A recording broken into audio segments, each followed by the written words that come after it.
I think we're ready to start. Good evening. This is a regularly scheduled meeting of the Wilmette Zoning Board of Appeals. Ms. Roberts, will you please call the roll? Mr. Boyer. Here. Ms. Norick. Here. Mr. Sermon. Here. Chairman Schneider. Yeah, here.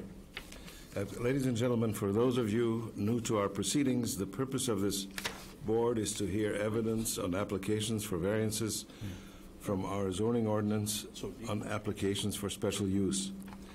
Based upon the evidence we hear this evening, we will make a recommendation to the Village Board of Trustees as to whether the applications that come before us this evening should be granted or denied. We will vote to recommend granting or denying each application for variation based on whether the application meets the standards of review set forth in section 5.4.f of our village ordinance. Applications for special use will be considered based on whether the standards of review set forth in section 5.3.e of our village ordinance are met. The Village Board of Trustees will consider the recommendation we make this evening at their next regularly scheduled meeting, April 9th, 2019. Our recommendations to the board are advisory only. The Village Board has final say on all applications and will make its determination as to whether to grant or deny them. The Village Board is not legally bound by our recommendations. There's one small exception to this rule. If this board makes a negative recommendation with respect to an application, in order for the Village Board of Trustees to improve that application, a supermajority of 5 Village Board members must vote to approve it rather than a simple majority of 4. There's one small peculiarity to our proceedings of which you should be aware. This board does not operate by majority vote. We need at least 4 members to approve, and we have only 4 here today, so all of us must approve in order for us to recommend a variation. Ms. Roberts, as Assistant Director of Community Development, sits with us tonight in an advisory capacity only and is not a voting member of the board. So, again, we need all of us up here to approve in order for the recommendation to proceed, for the variation to proceed. In recognition of this unusual feature of our procedure, when we do not have all members of the board present on a given evening, we give the applicants who are scheduled to come before us that night the option of requesting a continuance to the next available date on our schedule. The next available date for any applicant who would like to request a continuance this evening is April 3rd. There's no penalty for asking for a continuance. No such request will be held against you when your case is eventually heard. If you wish to ask for a continuance, however, you must do so at the beginning of your presentation before making any substantive arguments as to the merits of your case.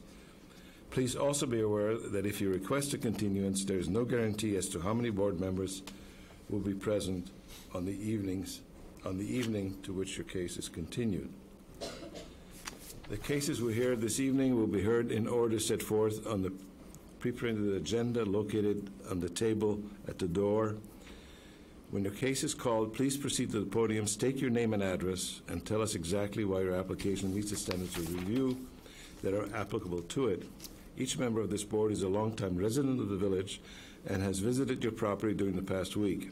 In addition, we have received from village staff these green booklets containing all the information that you have submitted in support of your application, as well as any other correspondence that the village has received. Accordingly, it's not necessary that you repeat what you have already stated in writing. Please just hit the high points with particular attention to why you believe your application meets the standards of review. After the applicant has had a chance to speak, we will open the podium to others who wish to speak either for or against the application. Everyone will be permitted to have their say, though we ask that you keep your comments as short to the point as possible. After we have heard all oral presentations, I will close the evidence, and the members of the board will discuss what they have heard and take a vote. Once the evidence is closed, no further testimony on an application may be offered. The only people entitled to speak during the part of the proceedings, those part of the proceedings, will be the members of the board. This meeting is a legal proceeding, and all testimony today must be given under oath. If you are planning to testify tonight, I would ask you to raise your right hand at this time and be sworn in. Do you swear and affirm that you will tell the truth in the testimony that you are about to give? If so, please say I do. Ms. Roberts, will you please call our first case for the evening? Our first case is 2019 Z9 1110 Seneca Road.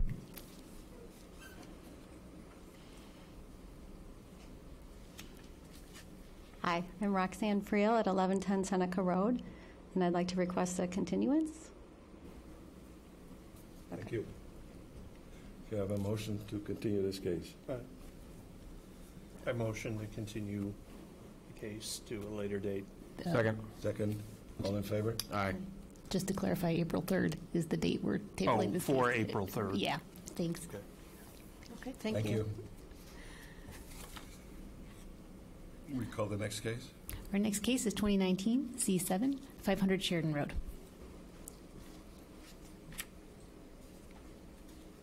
I'm Scott Byron from Scott Byron and Company, 30088 North Skokie Highway in Lake Bluff. I'd like to take the chairman's offer to table, but to April 17th. You have a motion? Is that a good date, April 17th? I'm sorry? April 17th is a good date? That's a good date, yes. All right, so moved. Second. All in favor? Aye. Aye. Thanks so much. Opposed? Thank you.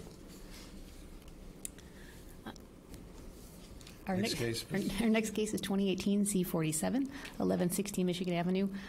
The applicant has once again asked that this case be tabled, in this case to June 19th, please. Is there anybody here from? There is not. So moved. Second. All in favor? Aye. So we have tabled that to June 19th. Yes. Call the next case, please. Our next case is 2019 C8 419 Prairie Avenue. This is a request for a 185.27 square foot total floor area variation, a 3-foot detached garage side yard setback variation, a 1.5-foot garage eave side yard setback variation, and a 5-foot accessory structure separation variation. Would the applicant please come up and state your name and address and summarize the case, please? Yeah. Shall I speak or just introduce yourself? Oh, hi. I'm Bill Rohde, 419 Prairie Avenue. Good evening. My name is Andrew Venamore, Venamore, 602 Academy Drive in Northbrook. Have you been here before, Andrew? A few times. I'm just kidding. We know how to spell your name every day. Okay. So. Okay. Thank you very much. So, folks, the case before you this evening is a replacement of an existing, very decrepit detached garage. Not sure if any of you had a chance to get out there. The structure you would see even from the road is almost falling down around everybody's ears. Foundation's cracked. The roof is in a similarly bad state. And so the goal here is to replace that detached garage in approximately the same location. The new structure will be slightly enlarged to 12 foot in width to allow for a standard width garage with an 8-foot overhead door. And by moving the garage forward and increasing the depth, the proposal seeks to open up the rear yard a little bit more on this small lot to provide a bit more of a congregational space at the rear of the property. At the moment, the garage basically occupies a fair portion of the rear of the property, and there's a limited area back there for utilizing from a family gathering perspective. So, as Lisa mentioned, the case before you is tied to two setback variations. One from the south property line, which requires a 5-foot setback. We are proposing 2 foot on that side. And the second variation Requires 5 feet from the side yard, from the south side yard? Yes. Yes. Not I'm 2 sorry. feet? I'm sorry. It's because it's 5 feet. I'm sorry. Yes. When the garage is located entirely in the rear yard, then it can be as close as 3 feet. I'm sorry, I missed that when we were talking earlier. Yeah, because we're outside the rear yard, we therefore have to adhere to the setback requirements applicable to a principal structure of the house. The second variation is for the separation between the principal structure and the accessory building that we're intending to replace. The requirement there is for 10 feet. Currently, the existing structure doesn't adhere to that either, and will be approximately the same distance between those two. So the hardship in this case, I think you can see by the documentation that both I supplied, even from a survey standpoint, in addition to the documents that village staff put together, is essentially tied to the vastly reduced lot size. The zoning ordinance requires a lot well in excess of the 4,300 square feet that this R1 lot exhibits, and as such, even when you get a reasonably small house on the lot, this house certainly isn't large. Even with a small house on the lot, there's very little room to play with to come up with a complying location for this garage. In fact, there actually isn't any sort of setback that would allow a complying garage, because if I go 10 foot from the rear of the house and then I account for the 7.5 foot easement that exists at the back of the lot that used to be the alley for these lots, I'm left with 10 foot in depth to build any structure. So as you can imagine, that's certainly not going to be possible to build a detached garage that would meet today's modern depth standards.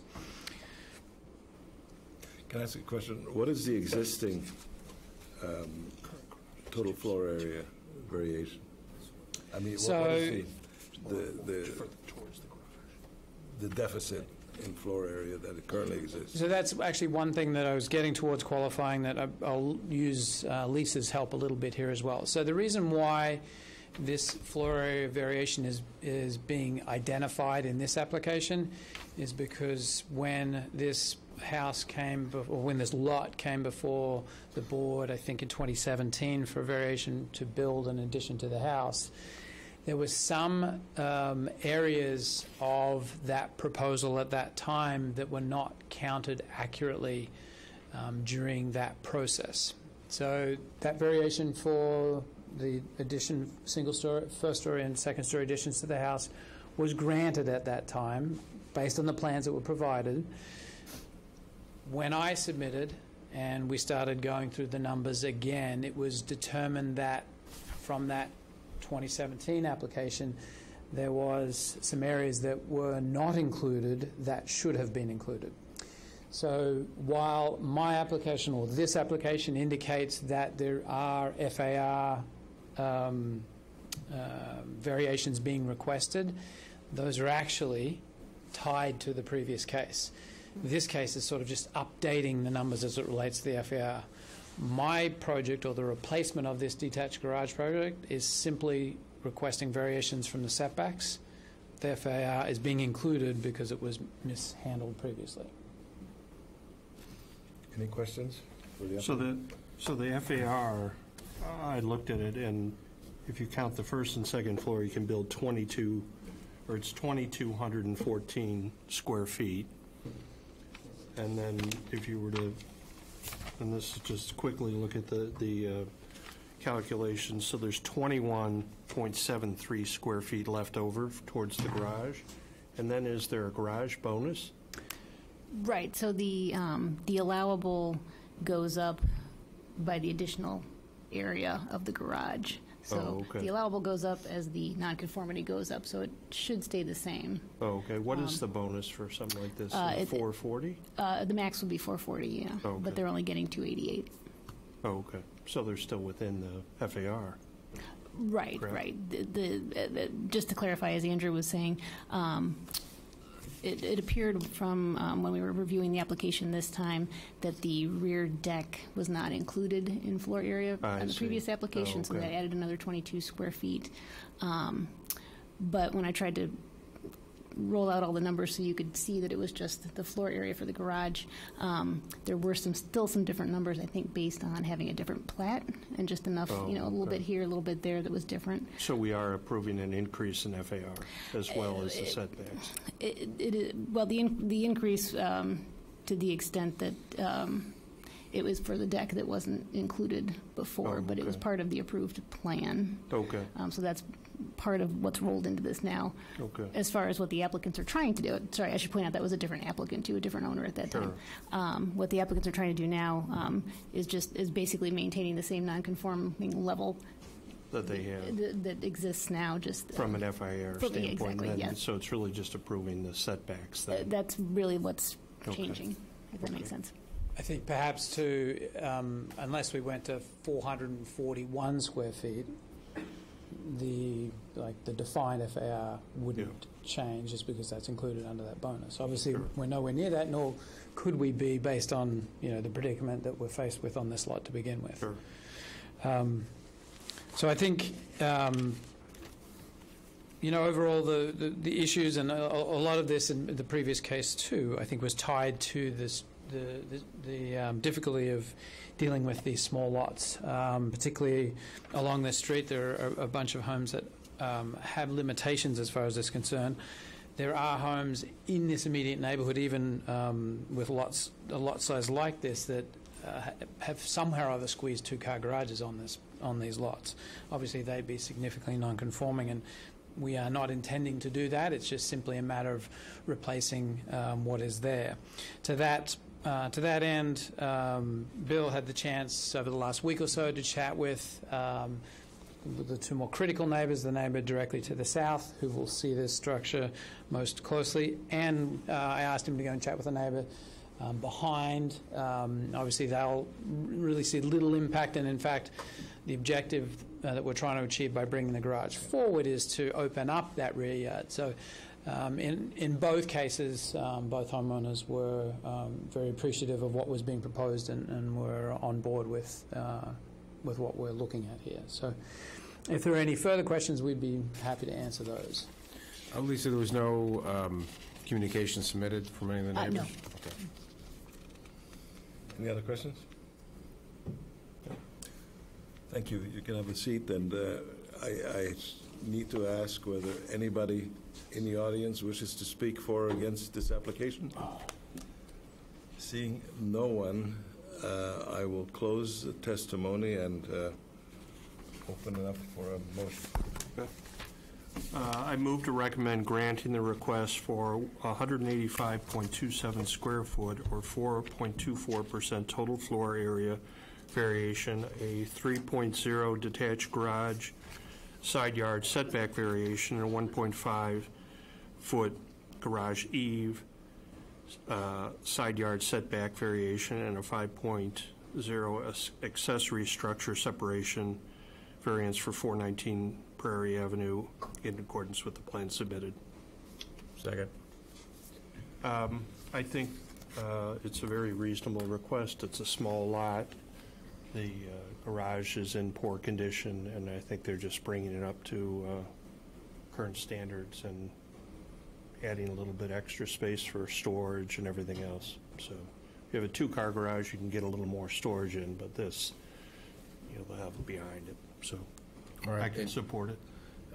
Yeah, I don't think, just eyeballing the plan, that there's actually a conforming location on this lot for a garage. So whatever garage they build, they would need to have some sort of relief from the codes. The only thing, and I think I'm past this, is the location of the garage being moved up closer, but since there's no issues with the neighbors, and it seems that we're trading impervious surface reduction for the new location of the garage, I think I'm okay with it, so I can support it. Yeah, I agree. It's a small ask. It's reasonable to have a garage on your property. Yeah, I agree also. Obviously, the hardship is the lot. It is very small and tight, and to preserve some backyard and to reduce the impervious surface, as has been mentioned, I think are positives in this application, so I can support it also. No other discussion? Can you call? Let's take a vote. Mr. Sermon, Yes. Mr. Boyer, Yes. Ms. Norick, Yes. Chairman Schneider. Yes. So this will go positive recommendation. You've had a unanimous vote on this body, and the meeting will be April 9th. April 9th. Then. So I'm moved to authorize the chairman to prepare the report and recommendation for the Zoning Board of Appeals for case number 2019-Z08. Second. all in favor? Aye. Thank you. Thank you. Good luck. Good to see you, Andrew. Okay. So we have two more items, right, to approve some minutes. Is that correct? Yes, please. Somebody make a motion on the minutes? I move to approve the minutes from Wednesday, January 16th, 2019. Second. All in favor? Aye. Aye. Okay. those are I approved. also move to approve the minutes for Wednesday, February 6th, 2019. Second. All in favor? Aye. Minutes have been approved. And is there anybody in the audience that wishes to discuss anything? Please. Come up. State your name. It's Welcome. open mic time. I have a question in regards, you were saying FAR. What exactly does the term FAR stand for? It's floor area ratio, but I'll let Lisa explain it. Yeah, floor area ratio. Based on the size of the lot, there's a maximum structure size that's allowed. It's by formula, and it's on a sliding scale so that smaller lots get a higher percentage that's allowed. And so every residential lot has that limit, and relief can be requested from it. Okay, all right. And so this particular property, if I'm probably imagining where it is, is it a historic home that's over on Prairie? I don't know if it's a historic, but okay. it's an extremely small lot. Okay, And, all right. And they did an addition, and now they want to rebuild the one-car garage, and everything is very tight on that lot. Understood. The All right. majority of the lots in Wilmette, I think, are probably 50 by 150 or 130, which would be about 8,000 square feet. Okay. And their lot was only 3. Oh, wow. So Yep. that was why they requested the variance. Okay. Thank you so much. Thank you. Thank you for coming. If there are no other comments, can I move? No question? Other questions? No. Move to